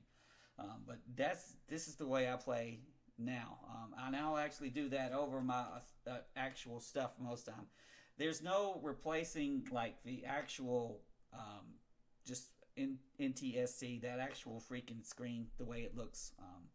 It's a lot of people or retro games these days, or retro kind of themed games, indie games, will have these kind of 8-bit pixelated graphics. That is not what that actually looks like when you put it on a CRT. It has something where it smooths it out, or it looks smoothed out. But this right here, you can't really replicate it. You can put all the scan lines, and you can actually there's something, and some of them have NTSC filters, or there's a program called Reshade on PC that will try to put all kinds of crazy shade. You can't really replicate that, but you can enhance it. And to me, this isn't the same, but it's better. And so it's like depends on what you're wanting to do. And but I love this shit, and just freaking it's so fun to play these games. And this is what I mean, when you're taking a picture of a CRT, it's kind of hard to get what it is, but this is closer to what it actually looks like. So they'll have like this should be pixelated. On the emulator, it would be pixelated, but on the CRT, the way it comes out, it's kind of like got a smooth kind of look to it. Oh, that's this crazy hill, and I think we've been through all our pictures here. These days I just play on that dang with the variable refresh on like on either a PC monitor or or the TV, and I love that because it makes it so easy for you to just get like a randomizer or some shit like that. A lot of games have randomizers or these days. It's a big huge fad that's going in, and you usually got to fuck with your randomizer over and over again. If you usually play on actual Nintendo, you'd have to take your EverDrive thumb drive off or whatever you got going on, and then hook that up to your PC, and then download the game there, and then put it back in, and it'd be like a big obnoxious bunch of work. So we're doing good on our list here. Now we're down, I think, to the history, and you mentioned it, Chad. You mentioned before we start the glorious Nesticle.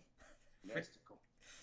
Freaking legendary. This is before your time, Jason. I'm gonna take you back to 1995, 1996. So I've got a Pentium 75 hertz, a Pentium 1, and have Windows 95. And this guy comes over. He's like a friend.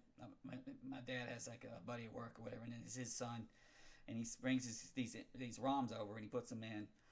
At the time, I was more interested in whatever we were playing.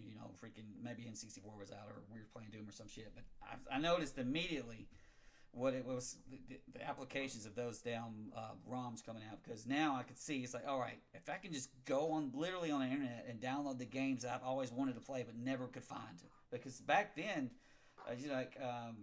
I never saw Super C. I never saw it ever. I saw Mega Man one fucking time, and I rented it one time at Green Video, and I never saw it again. I never knew there was a Ghostbusters on NES until we did emulation. Yeah. There's tons of damn games. I remember like that. seeing it, but I never played it. Thank goodness. Yeah, it was terrible, but I never knew it existed. I was going through a ROMs list and I was like, holy shit, they did Ghostbusters, and I played it, and I'm like, never mind. Yeah, I rented it from Green Video. There's also, I think it's called New Ghostbusters 2. Like how that was, we only get it on emulation, or, if you could actually find the cartridge and, play it like on the Retro AVS or, a European console. It only released in, I think, Japan and Europe. Yeah. We got, whatever we got was not the super awesome one. That was released over there. There would be tons of games I always wanted and I would have bought if I could find them, and then I never saw them. I seen Legend of Zelda one fucking time, and I got it. It was on layaway at Walmart. Somebody had it on layaway, and then they ain't picked it up. I'm like, Granny's gonna pay for that shit. Take that. Yeah, we'll take care of that right the fuck now. Because I looked, and it was out of print. You could get Zelda 2 all day long, but you couldn't get Zelda 1 at a time. Yeah, I think that's the same thing. I saw a shitload of Zelda 2, which, again, at the time, I didn't really care about. But yeah, I don't think I might have seen one here and there.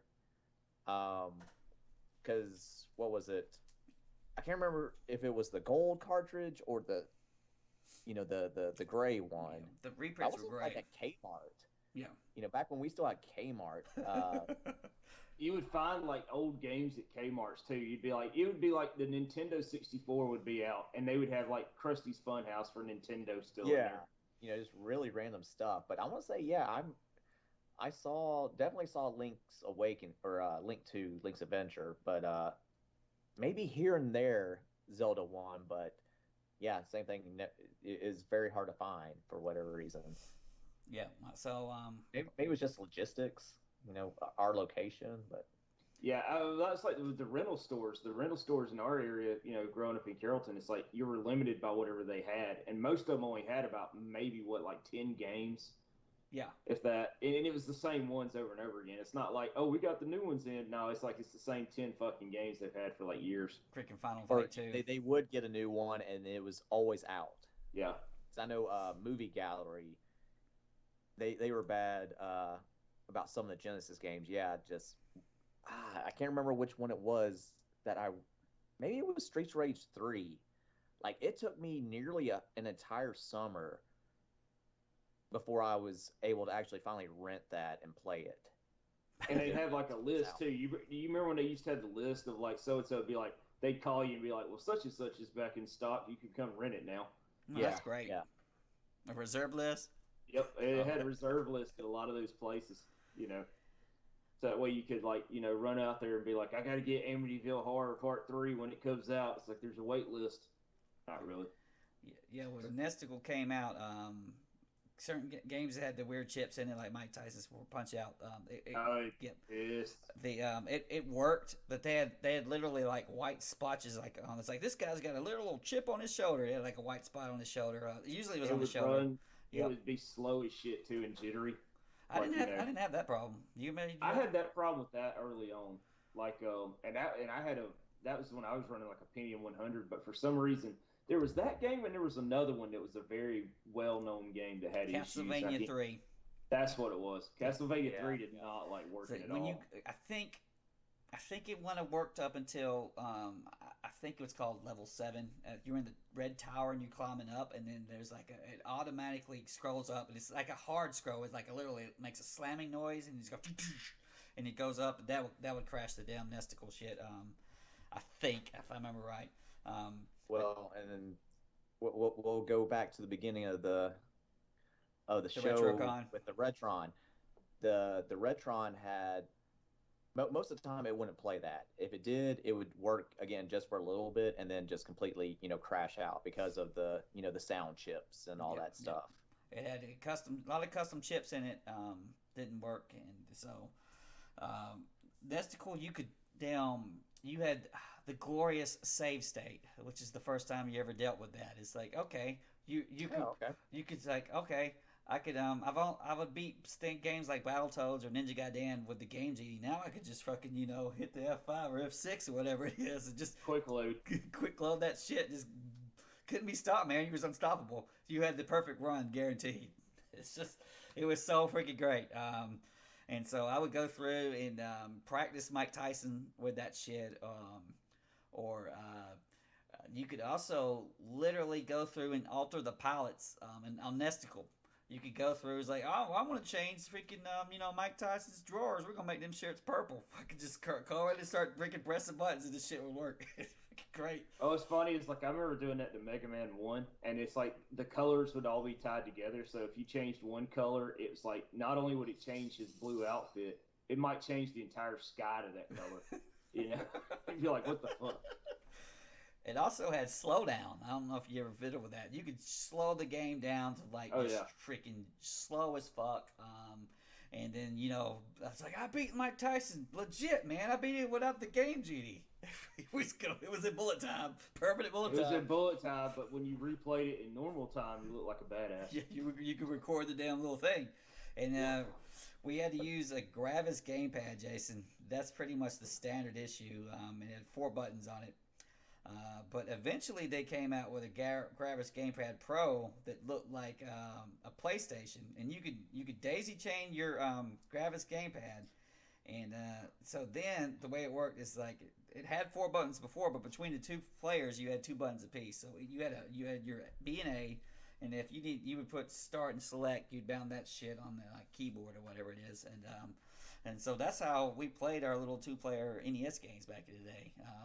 Now, I still had an NES at the time, but you'd be able to play shit that you'd look for years, and then, it was all of a sudden there, you can actually get it, and it's like, hell yeah, even at that time, NES games, if you could find them, were cheap, and like, it's like you're looking at the, in the mid-90s, they were cheap as fuck, and so...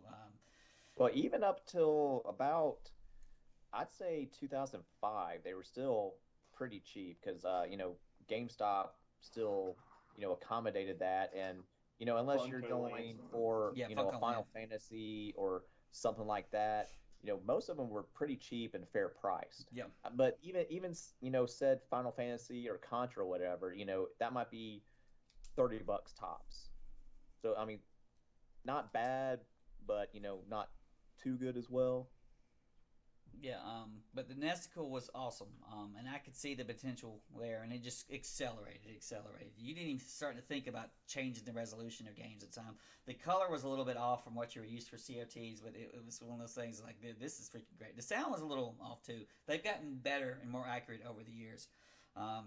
But from there, I still have my Pentium 75, but they had Super Nintendo emulators. I'm like, holy shit, because there's even more games that I never run into. Because by the late 90s, the mid 90s, I was moving over to PC anyway, or I was, wanting a damn freaking PlayStation so bad, but I didn't have one, or I'd have N64, but I'm like, okay, there's still a lot of Super Nintendo games out there. The early I think it might have been the SNES 9X, might have been the first one. I can't remember, honestly, but... Is that or ZNES? I can't remember. Yeah. ZSNES. Yeah. One of those. Yeah, but at the time when they first came out, Jason, transparency didn't work, and you would be surprised about how many games actually use fog or like a rain cloud or something like that. And so what they had to get around it was you can manually type in and change the. You needed to get rid of that transparent effect, because if it wasn't transparent, it's just completely covered up like clouds. It'd be a solid color, and you couldn't see what you're doing. There was literally layered buttons that you could press that would turn off the layers so that you could play. And so on my Pentium 75, even when I had boosted its, I overclocked its down processor to 90 hertz and got some RAM, that the fucking Super Nintendo emulator ate that shit for lunch, even in DOS mode, just ate it. And it was really when I had that Pentium 2, and it's one of the reasons why I got the Pentium 2, and then was to get the Super Nintendo emulators to work good. Then we moved up. We scaled up better, because fuck that little Gravis gamepad shit. We had that MS Sidewinder, Chad. Fucking beast controller. One of the greatest gamepads ever. Yeah, bro. How did you not load up a picture of the Gravis? I don't have one. I actually don't. I don't have one. They're not cheap now either. You know that? They're like expensive. Yeah. But man, that thing had such a good feel for it. You remember we'd map the M button to the coin button on main and just get the money, as many quarters in. Yep. But after that, your Super Nintendo came in, and there were a lot of games that really were ROM games. They were mainly ROM games, and the perfect example to this would be Chrono Trigger. Chrono Trigger was hot, and also when it came out, but not that many people, unless you were absolutely getting everything Square had Chrono Trigger. So when I played Chrono Trigger first with emulator and had to damn turn the transparencies off the other time, that's how I played through it, and I was like, wow, this game is freaking awesome, because you started hearing it. You started hearing how this was just this shit and amazing. But another one, I think, wasn't it like the same as like Earthbound or whatever? When it came out, it was like $90. All those games like that were. That's like I think we talked about it to Eddie one time. It's like, I remember when Super Return of the Jedi came out, getting that for Christmas, and it was like $78 or some odd cents just for that. Yeah. Wow. You're looking at the 94, 95, 96 era. You're looking pretty late. When there's a lot of new stuff coming out that's kind of making the Super Nintendo look dated. By then Doom and the PC is just going top up. Then you had PlayStation on its way. Of course, you're waiting for the N64 to just take for fucking ever to come out. And then all of the Panasonic and 3DO and other dumb shit was coming out too, and Neo Geo as well. But yeah, and so a lot of that stuff got overlooked. Big shit like Donkey Kong Country or Super Mario RPG. Everybody played that shit, but Chrono Trigger was one of those things that kind of slipped. And I still to this day have not played Secret of the Mana, which is another thing that kind of slipped through, at least for me. It wasn't on my radar. A little bit of it. Again, that was back in the time where I didn't really play RPGs and stuff. But even then, I'm like, okay, this is kind of cool. Yeah. And just trying to get used to it. Yeah. But yeah, I had fun with it. But there's a lot of games like that. So you had Chrono Trigger. Honestly, the only time I've really played Rondo of Blood, I think it was on PSP. But which you played Symphony of the Night, and that's when you heard about it, or it was like, what the fuck are we starting at the end of the game in Castlevania? It's just like, who's this guy? Die, monster! Did Rondo come out before Symphony, or Rondo is for PC Engine CD, Japan only. So yeah, fancy shit right there. But most people ended up playing it on emulator, because you know, the PC Engine is not too difficult, and so you just get the freaking damn ROM image or whatever it is, and just go to town on it. But there was a lot of old late gen Nintendo games after the Super Nintendo came out.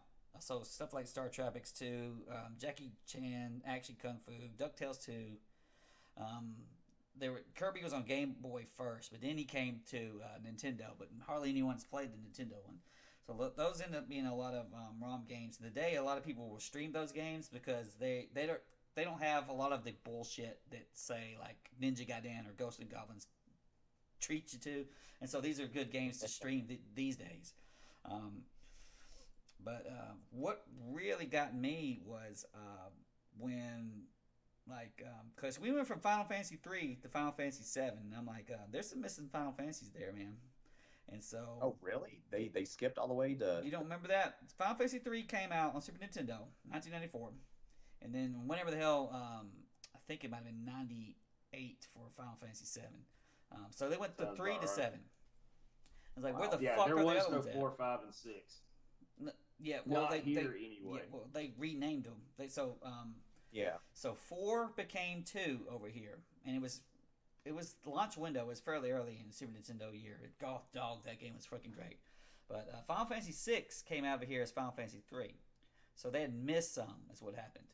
By the time they got Final Fantasy 1 over here, it was around the time that I think it was 90. So you're looking at like Dragon Warrior 3 and maybe Final Fantasy 2 or 3 was out over there in Japan. It went over here. And so Final Fantasy 2 and then 3 popped up. First thing so they're on Nesticle pretty early. They're in Japanese. But what happens is somebody does the IPS patcher and they slowly translated it. And it took a couple years. Just groups work on it and then they quit and then someone else will come and work on it. But eventually they got translated. And so the way I played 2, 3, and then especially 5, because holy hot damn, 5's a masterpiece. I played them translated on ROM. And it was just that's how awesome. we played it, right? Yeah, we still we will back and play it in ROM because I think even when me and you played it, and that was probably 5 or 6 years ago, they still at that time had not had a good port of that out, or it was a half-ass, or it might have been. They might have put it on PlayStation and it had terrible load time. Very possible. But those are freaking great games, and so through emulations, how they really came about, and talked about. Another big one around the time when you get the Sidewinder controller coming out was the CPS-1. Remember all those games, Chad? You had you had Street Fighter 2, shit like Willow. It was Street Fighter 2 Champion Edition and Turbo. Super is actually CPS-2. But you had Final Fight, The Punisher, Aliens vs. Predator was CPS-2. But you had Mega Man Power Battle, which I think worked on CPS-2 and 1. So it was on 1, it was dumped. But we played the shit out of pretty much all of them games. That's how we played through. What was the Captain Commando, Jason? We played through that. Yeah. And so God, that's crap. Yeah. And CPS-1 was around pretty damn early. So I think maybe 96, 97, that kind of area in there. Maybe 98. But we got our Gravis game pads. You had your 6 buttons on your not the Gravis, the Sidewinder, but the 6 buttons. You could play down the actual arcade Street Fighter 2. Because at the time, you would go to the arcade and you would see it one time, and then usually we're like 12 at the time, and some kid whooped your ass. Some bigger kid whooped your ass. It's like they come in and put their quarter in right in the middle you play and being like, "Oh shit, yeah, I'm gonna get fucked." Yeah, and then you're having to play with the joystick, and you're not used to it, and so what we played the Super Nintendo ones. We played it over and over again, and so now you finally got to play it the way it was meant to be played, and then and while the Super Nintendo ones are pretty damn accurate, at least compared to like arcade versus the original NES, they still are not where they should be. Them arcade CPS-1 games were where to go, and the problem was, Jason, the CPS-2 one. So this, your Marvel's Capcom, your X-Men vs. Street Fighter, Alien vs. Predator, they were encrypted, and it took years before they were decrypted. And so when they were finally decrypted, it was freaking hot shit. You couldn't do Marvel vs. Capcom 2 because that was actually on like a Sega board, a Naomi board. But there was tons more came out then and played the shit out like Darkstalkers and things like that. Just freaking fun as hell. And then not too long actually after that, CPS3. But there's only, I mean, it's pretty much just Street Fighter 3 and I think JoJo's Bizarre Adventure. There wasn't many CPS3 games. But that was shit. We played the fuck out of them Capcom. I would sit there and, you know, log up against the computer and, you know, I'd quick save right when the match starts, fight the guy. And I didn't want to wait till, you know, have to go through the damn transition to the next match. It's like, no, I just load it again and fight him again. Just hit the reload. Yeah, just hit the reload. And then you do that, you learn all of the computer's stupid bullshit he does, like fucking Ken and his goddamn 3 dragon punches in a row. Crap. Yeah, or just freaking Honda cheese ball shit. You figure all that shit out, and then you know how to counter is all this stuff. But yeah, so you throw out the medium shuriken for Guile, so he flash kicks you, and you go after him after that. Yeah, you bait the flash kick because you know the computer guy would have unlimited no chargeless sonic boom and chargeless flash kick, so you'd have to trick his ass. And but the freaking CPS, we played the shit out of it, and then you get the emulated ROM collection that Capcom actually sends over on PlayStation, and it ends up being, you know, it's cool because they had modified the music and they had some cool extra options or whatever. But then you have to deal with load times that you didn't have to deal with when you're fucking playing on the actual ROM. Come here, Brian, you little shit. Brian tries to. Didn't they do that with Street Fighter Alpha? Was it for the PS1 or whatever? They added the little tag team mode where it's Ryu and Ken versus, I think, a souped up Bison or Akuma or something. That was on Alpha 3, I think, wasn't it? It was a cheat code on 1. It was like a cheat code on 1, yeah. And then, but 3 they made it official mode. There's parts that are better on consoles, like the music will be done, and I think, God damn it, I can't remember the name. It was like Red Audio Music or some shit like that. They would update the music and it'd be awesome. It'd be tingy and crappy on the arcade. And then would have, you know, you would have extra modes like training and shit that you wouldn't have in the arcade. But generally, your arcade would be perfect. While your if you wanted the good shit, you'd have to have the damn Sega with the Saturn with the ROM chip, and you know no one had that crap. And so you usually had the PlayStation version, like, oh, here's Marvel Superheroes versus Street Fighter, but you know you could only be one guy at a time. It's one of those fucking things. Yeah. In addition to the the other problems with it, lag and not being anywhere near the arcade. Yeah. Arcade perfect. Yeah, the terrible load time on PlayStation. And you would try to put in like, oh, well, we'll just make it so there's like literally just a list of names for the characters to try to get the load time from the character select screen down as much as you can. While you play the arcade and the actual freaking sprite pops up instantaneously, and it's like. But another really around this time, so late 90s, is the glorious Neo Geo. And the Neo Geo load times. Yeah, when they games first came out, you would have to I don't know what the hell that fucking thing. It would take an hour. It was like Geocache. Like, you remember, like, we'd fucking damn, like, it's like we would load it and literally, like, let's go eat lunch and we'll come back. It'll be loaded up. Yep. Oh, wow. It was literally like it's like 45 minutes to an hour to load it. Yep. I had to use Get Right to get some of these games. Something like King of Fighters 98 was humongous compared to anything else at the time.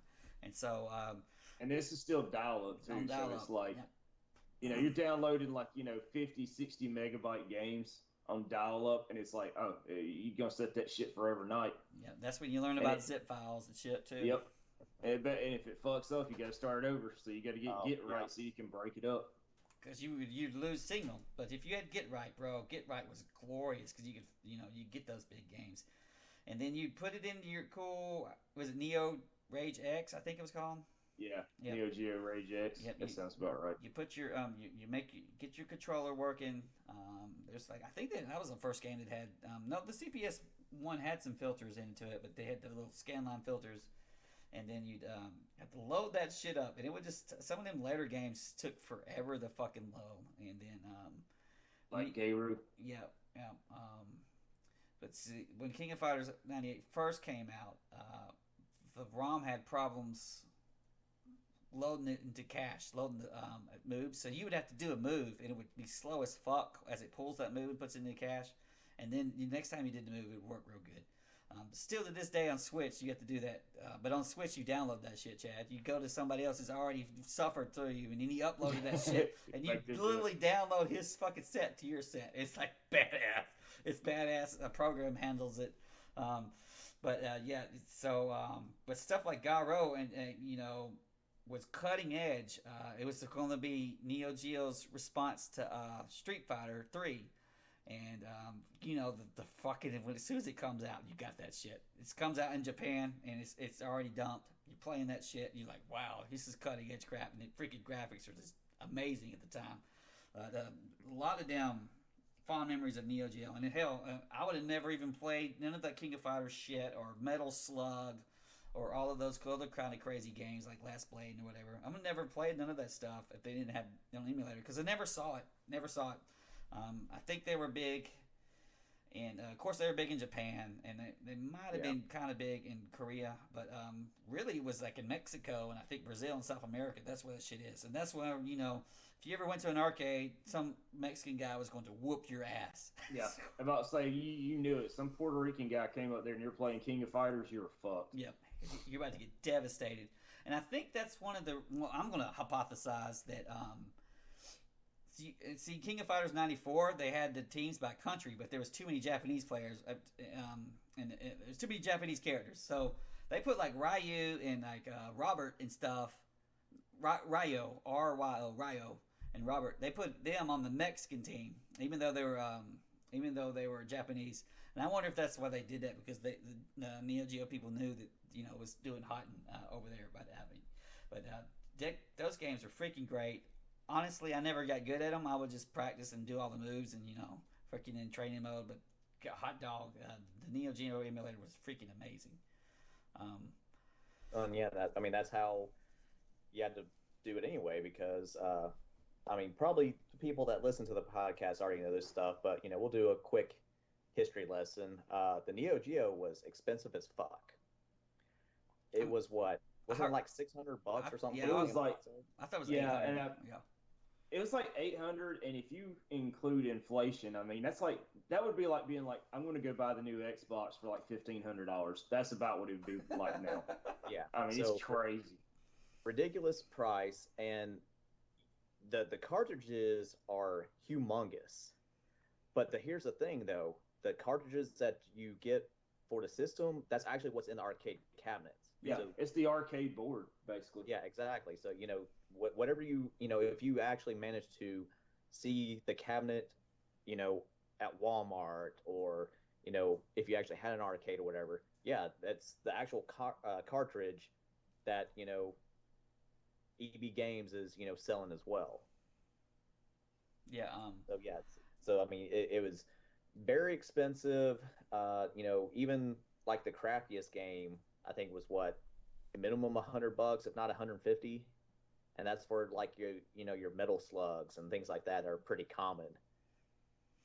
But yeah, I mean, I want to say, I know I played Samurai Showdown 1 or 2, the like 1 or 2 times I actually, you know, came across an SNK cabinet, and that was about it because they, you know, even those, for all intents and purposes, were pretty rare as well. So yeah, I remember like every once in a while you'd find like a multi one for SNK that have like 3 games on it, like at a Pizza Hut or something like that. But that was about it. You didn't see them very often. Not like Mortal Kombat's or Street Fighters. Exactly. Yeah. I played Fatal. My friend Jesse had Fatal Fury 1, and then we rented. Fatal Fury 1 is terrible on Super Nintendo, but we rented Fatal Fury 2, and it wasn't as good as Street Fighter 2. It was getting a whole lot better though. But that's where we played those SNK games on Super Nintendo. But I got one more on my list, and we've scratched off everything, Sarah, because There are emulators. We spoke, to high heavens about some of these emulators, but there's one that does epic shit tier called Bleem. Oh, dude, it was great. It had the course, and it's like, are we going to talk about the PC version or the Dreamcast version? The Dreamcast version. Because did you ever get the bootleg version of it where you remember when they came out? It's like it's going to play every PlayStation 1 game on your Dreamcast, and then they quickly backed that up and decided to do individual discs because they were like, no, wait a minute, that's fucking crazy. Well, which one did I have then? I might have had the PC one then. I thought I had. Maybe No, I you had the PC one also because Okay. it was originally on PC. That Yeah. was how you got it originally. And then they later on did individual discs for PlayStation for the Dreamcast, and you Okay. could play. It was Gran Turismo 2, and I can't remember the other ones, but that's what the goal was for the Dreamcast. It was going to be a boot disc for your Dreamcast. But what's funny is like they released it, like you could find it online, just like with the Dreamcast games. Mm-hmm. That it was one that would play almost everything at varying degrees of shittiness, because that's what it did. It didn't play anything well; it just played it. But I remember somebody, and it was like a 7 megabyte file that you just downloaded and burnt to a disk, and it would load up whatever they had working on it before they changed it to individual games. Because I had the individual game one for Gran Turismo 2 just for shits and giggles to try it out. It was a beta leak. I was looking it up to see what games, because I think they released like 2 games for it. And you would buy the actual, that disc for that game. I think one of them was the Tekken game, I think. But yes, I want to say the price was cheap. It was like $30, but I'm like, at the same time, bro, that shit, nothing. I don't remember any good positive memory at all. I think it was all misery. It just sucked. It loaded some PlayStation games up. That was pretty much it. Like it would load them up. It didn't mean they were playable or even remotely playable. But it would load them up, and some of them would just do a black screen and do nothing. The aspirations were, it's like, okay, we're going to load this shit up on our Dreamcast or PC freaking Voodoo 2's cards, okay? And then the Voodoo 2 is going to magically clean up that PlayStation ugly, scratchy graphics and then make them look good. And it's going to make all those jittery down, they're like having convulsions or whatever. They're going to fix, all the polygons are going to come together right.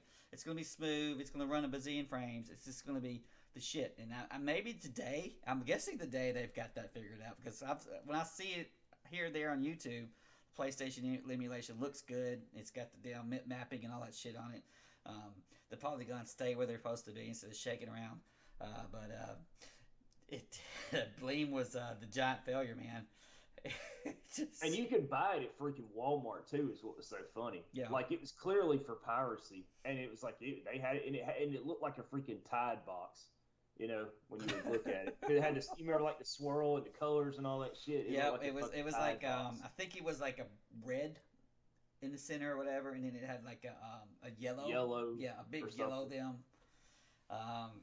Yeah, bro. That would be those things. You get you an unopened sealed Bleem, and then you put it on your shelf, and then laugh at it and piss at it. I mean, it had like plugins, and it'd be like, oh, for this game, try plug in such and such and such and such. And it was just like, it was just terrible. I mean, I'm sure there was something on it that would have been fairly playable. Kind of like when N64 emulation first started, and like the goal was to make Mario 64 run. Yeah. So I'm sure there was some game on PlayStation 1 that was really like, oh, it's close. But yeah, it was pretty terrible. Yeah, just don't sell your PlayStation, man, because the miracles were, the dream is dead. Like, it's just shit. A commercial emulator. Because like that came out. It says Bleemcast came out in '99. Yep. And that sounds about right. The Dreamcast one would have had to come out in like 2000 or something later, because that would have been 2001. But I mean, by the time that came around, it was like, who's bothering with this thing anymore? It was so terrible. Yeah, it's when you face palmed right out the gate. Watch it out. Go and get the Dreamcast version, which probably is not even to be as compatible as the PC one. But well, like I said, the Dreamcast one they only did for individual disc. It was like it would only load up that game. Like there was a Gran Turismo 2 one, like I think a Tekken one, and then like uh I think they did Metal Solid, Metal Gear Solid, yeah, whatever. And that's all it would do is just boot that one game into the Dreamcast. But yeah, later on when they had that beta leak, it was like, oh man, it plays. This was what the program was going to be, but it was like it plays almost everything really bad. That was the whole idea. And then I think Sony sued their ass, if I'm not mistaken, right? And then they took I'm sure they did. They took some of the information from the what is it called, disclosure, whatever it is. So we have to present everything, and they took that information, and then they were using it, I believe, or at least the rumor was, is that they used some of that shit to make their PlayStation emulator built into PlayStation 2, which actually was fucking awesome. That's just funny. He's like, we're going to acquire your yeah, according to this off the wiki, it's they did not win the lawsuit against them, but it cost Bloom so much they had to shut down. Wow. So it's like, because it wasn't a big company either. It was just like a startup. It was something that you wouldn't have been surprised if you would have found online, but like the idea that they sold it in stores, or like, really, this is what we're selling in stores, like it just a commercial emulator, Eddie. I mean, Jason. Sorry. Now he's pissed off at me. But at the time, that was, could have been some revolutionary shit. But, stuff like... It was too early. Yeah, stuff like the HD loader ended up kind of being able to do what, the Bleed was not able to do. So you can have a retail piracy machine. But, Bleed sucked. Bleed sucked ass. And you were just hoping it was just going to run the games you already had. You were just hoping to take your game you already had, put that shit in a CD, because fuck downloading the damn CD game. You could do it. I couldn't do it at the time. And then, have that shit just make it happen. And yeah, it had no load times because you would run the ISO. Yeah. That was one thing we didn't touch on about the nesticle thing. What was so funny about it, you could fit, like, how many, like, 5-6 Nintendo games on one floppy disk? The smaller ones. Yeah, I remember on Super Nintendo, you could fit some games on a floppy disk because you're limited at 1.44. So you could fit like Mario World and Mario All-Stars on a floppy disk. I want to say, and I don't know off the top of my hand, I want to say that like Super Mario Brothers was as low as 64 kilobytes or something. It was small as shit. But the big ones with like the chips and shit, like say like Final Fantasy 3 on Nintendo, that'd be more like 300 or 400 kilobytes. Pretty a beast game, Jason, by any standard. Okay, any stretch of the imagination. I was about to say, do you even want to tell him about what we used to do in school? Because we would download them at school because they had what was the ISDN, which was like a step above. And we would take people's floppy disks because you would turn in your floppy disk at the end of class or whatever. And we would just go up there and casually, nonchalantly grab somebody's project disc and blank it out and put ROMs on to take home. I'm sure we pissed off a lot of people for not having an idea. There was tons of trading going on, and that we would literally fucking play the damn emulators at school. Remember that shit? Yep. And it'd be like, oh man, I can download this instantly and shit like that. It's fun as hell. And do you remember when Luke Boatwright, he pulled up some kind of Super Nintendo freaking damn Dragon Ball Z translated goofy shit, and like Goku's like exploding into the screen. All across the screen is flying. And then because none of that shit got released in America. And then Miss What's-Her-Name came over, and she says, how did you get into that? Luke's freaking out. But she was literally talking to the girl next to her who's like got into the keyboard program when she wasn't supposed to. She said, how did you get in the keyboard? And fucking Goku's going shit nuts. He just flied it. He had it in full screen. He wasn't even trying to window it or anything. He had it full screen going across the screen. It's just like, what the hell? But I remember we every day you would they wouldn't let you take your floppy disk home. You would leave them in class and you write your name on them. And I remember we would just kind of casually go up there and be like, you just grab some random floppy disk and then you just blank it, put 5 or 6 ROMs on it, and take it home. And then instead of bringing the disc back and reusing it, we'd do the same damn thing the next day. Just for the you just pull that grab gamepad out of your fucking book bag, man. Hook that shit up. Hook it up. Fucking go. If there was a freaking, substitute teacher, man, it was on like Donkey Kong.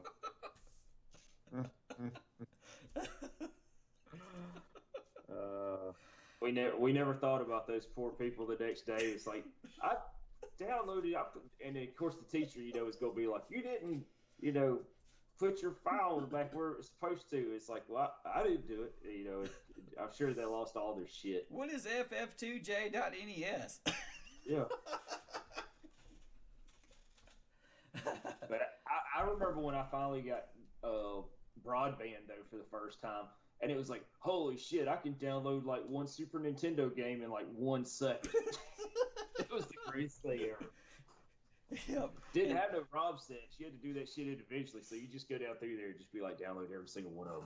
A ROM set was unfathomable at the time, Jason. These days, it's probably the way you're going to find them. You're not going to find, oh, well, here's Super Mario Brothers on NES at fucking 64 kilobytes. You're not going to find that shit. It'll be like, oh, well, here's everything, and it's like 4 here's gigabytes. Every fucking one of them, and like, I think like all the, I think every Nintendo game is like 700 or something megabytes. It's like you can put it all on a disc or some shit. It's teeny tiny. Yeah. And then I think even if you had a whole bunch of homebrew and shit, it's less than 2. Now, I want to say the Super Nintendo's more closer to 4. I cannot remember, honestly. I know I almost filled up on the EverDrive. I almost filled up that flash card I had, Jason. Yeah, but there might be a higher speed flash card you can get, by the way, to help them load times. Because the load times on the dump times on the Super Nintendo could be upwards of like a minute to dump that shit. But yeah, once it's there, it runs just it's literally a Super Nintendo game, but you have to dump it first, so it's just a longer time to dump it. Bro, the emulators is fucking great. But a lot of people online, they just assume it's piracy. I mean, it leads to piracy. It can easily lead to piracy. Honestly, you figure out how to do the emulator. You want to test the damn thing. Where are you going to get the ROM? You could dump it yourself with a bunch of work. Fuck that. Go to the internet and find one. You can go buy you a cartridge dumper. Yep.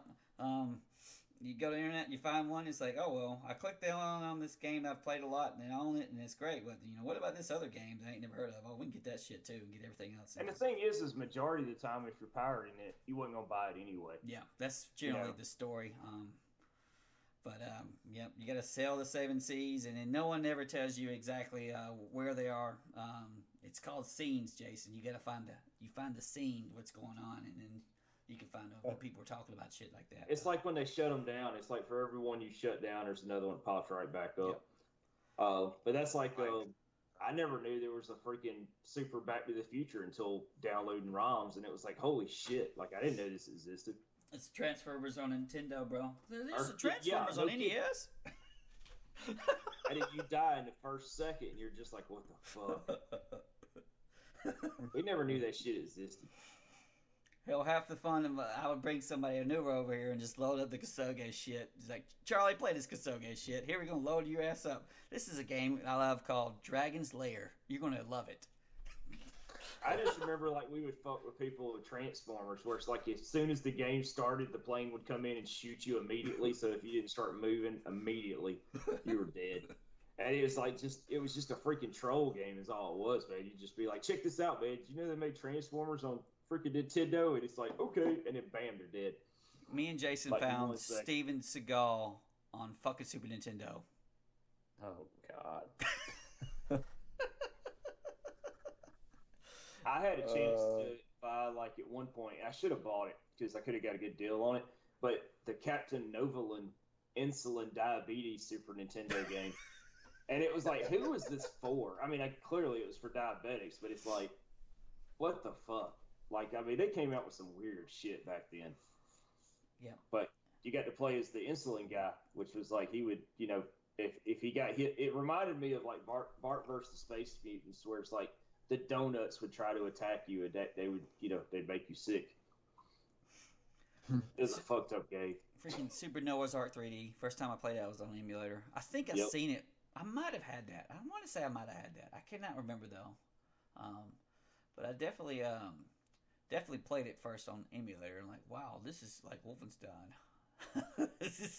Oh, that's like Kid it is Dracula. Wolfenstein. Yeah, the first time I ever played Kid Dracula was on emulator, and then it was like I ended up buying it one time when I found it at a gaming store. It's like, this is awesome. Yeah. You get to play as a ghost that looks like a freaking Nazi with a swastika on his forehead. Had a lot of slowdown in it. If that's the one I'm thinking of, the Konami one, It, Famicom. it feels like a mixture of Castlevania and Mega Man. That's Yeah. about what it I remember feels there like. was. I think it was on like a spinning down thing, going back and forth, shit flying everywhere, like Mega Man would have. Yeah. What this has been a pretty good talk. I think when me and you and Eddie were talking like last week about Game Boy, it made me want to talk some more. I think we need to get us a Game Boy discussion going on sooner or later. You on in on that, Jason? Oh yeah, sure. I love have to Game definitely Boy jog back my in the memory day. on some stuff, but Yeah. Well, Well, shit. it's such a wide span of Game Boy because technically it would be from '89 all the way up to like 2000 when the Game Boy Color was out. So it's Yeah. like, I mean, it had a massive library and a massive amount of years. You know, mhm. a lot of generations of still on that same hardware. Yeah. But I'm going to end it here. But this is a pretty good conversation. So yeah. Oh yeah, it's been great.